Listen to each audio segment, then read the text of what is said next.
we're still in Jeremiah chapter 18. Jeremiah chapter 18. We finished off, verse 12 and 13 last week, and they said there is no hope, but we will walk after our own devices. Okay? They were giving up. The children of Israel were giving up, and we're going to do our own thing. We're going to do it my way, their way, and we will everyone do the imagination of his evil heart. Therefore, thus saith the Lord, ask ye now among the heathen, ask the heathen, what do you heathens think about the Jewish folks? Okay? Ask ye now among the heathen who hath heard such things, the Virgin of Israel hath done a very horrible thing. Okay? She's given herself over to idolatry, adultery, if you will. Okay?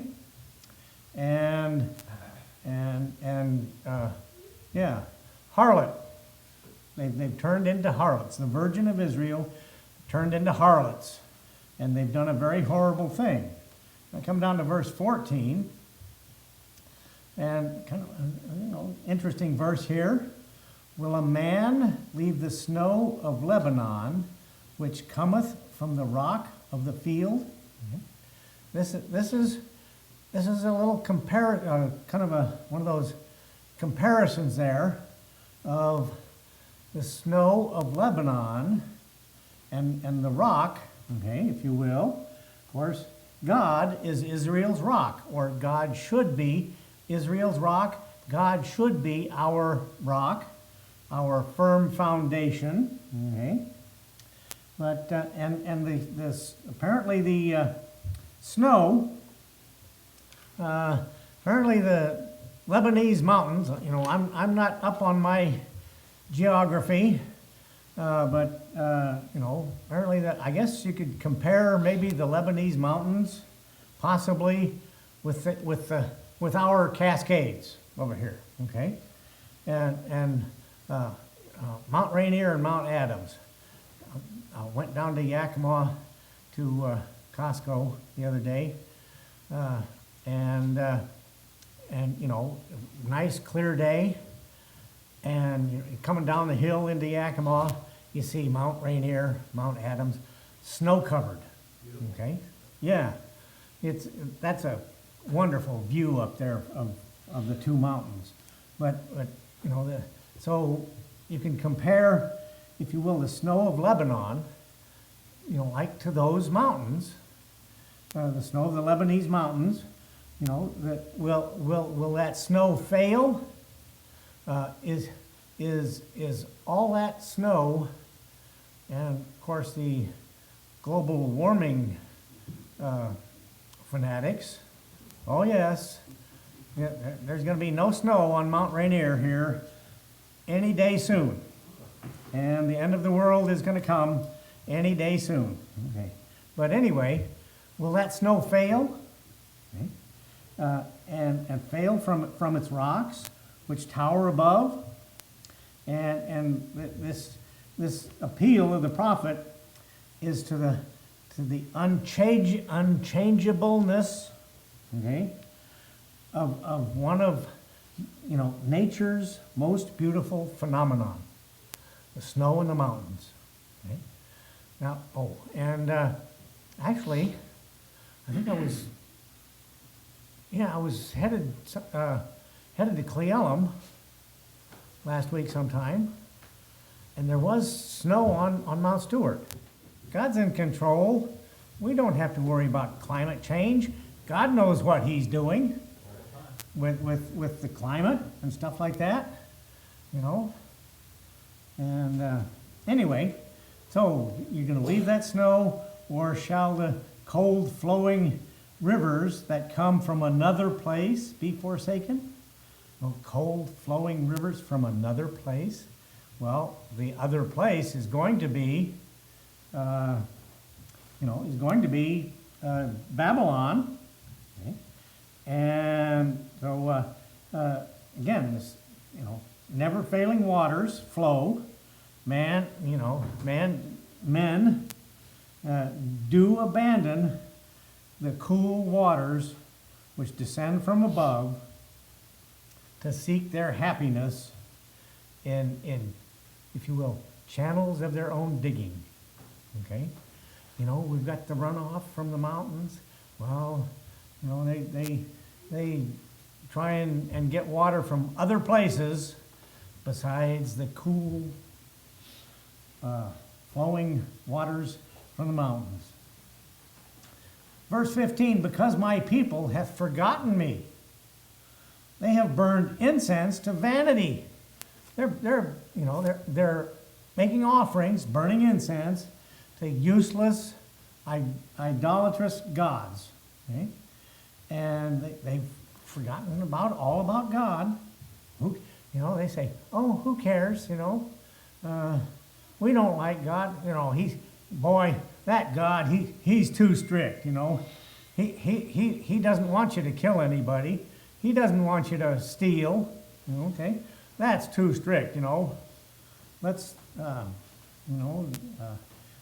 all the cop shows, so much murder and stealing and all of that. Okay? So they burned incense to vanity. They go worship their own gods, and they have caused them to stumble in their ways from the ancient paths. Okay? And to walk in paths in a way not cast up. Okay, this phrase, in a way not cast up, would refer to, okay, now the Romans were really good at building roads. Okay?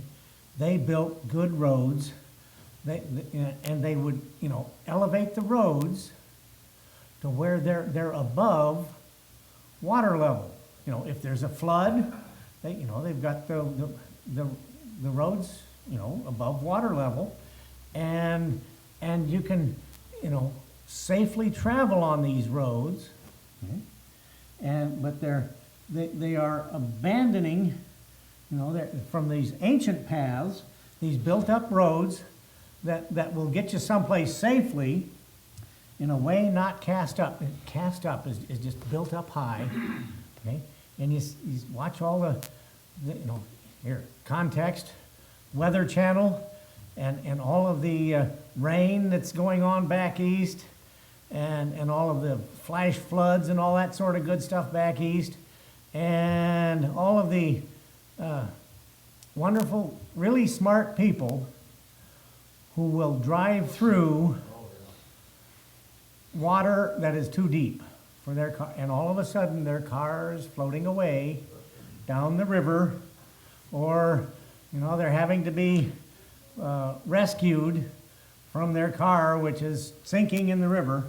Okay? That's kind of the picture here, with a way not cast up, walking in these paths, going down those roads that are too low, that are not built up to keep you safe. Okay? To keep you safe from the danger of worshiping these idols, burning incense to these idols. So, to make their land desolate and a perpetual hissing. Okay?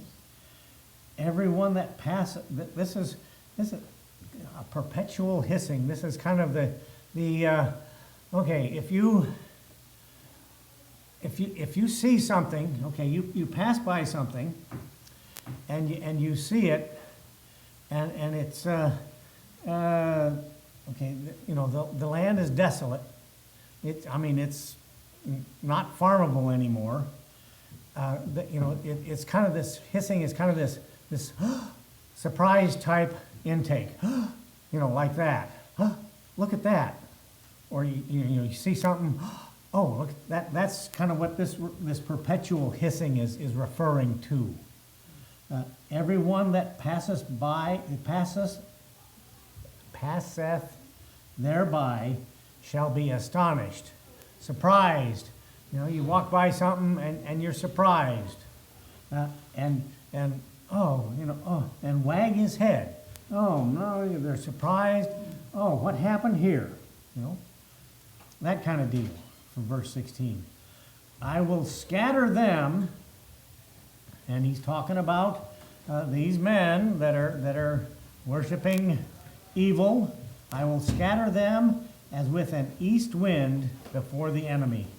They're just going to be scattered all over the place. I will show them my back. Okay? God is saying, I will show them the back. God showed himself to Moses, but Moses had to hide in the cleft of the rock, and all Moses could see was God's back. Okay? Well, this is the same type picture, but now to the children of Israel, that's he's turning his back. God is turning his back on the children of Israel. And how would you feel if God turned his back on us? We would be in deep trouble for that to happen. I will show them the back and not the face. Okay? He's not gonna show us his face. He's gonna turn his back on us. And he's turning his back on them, not the face, God's glory face in the day of their calamity. And it's very clear all through Jeremiah, his patience has run out, his anger and his fury, and that's what we get from Jeremiah, anger and fury of God, and we don't want to be on God's wrong side. Okay? And that's where we'll stop for this week. Not being on God's wrong side. With him showing his back to us, not answering his prayers. Cole?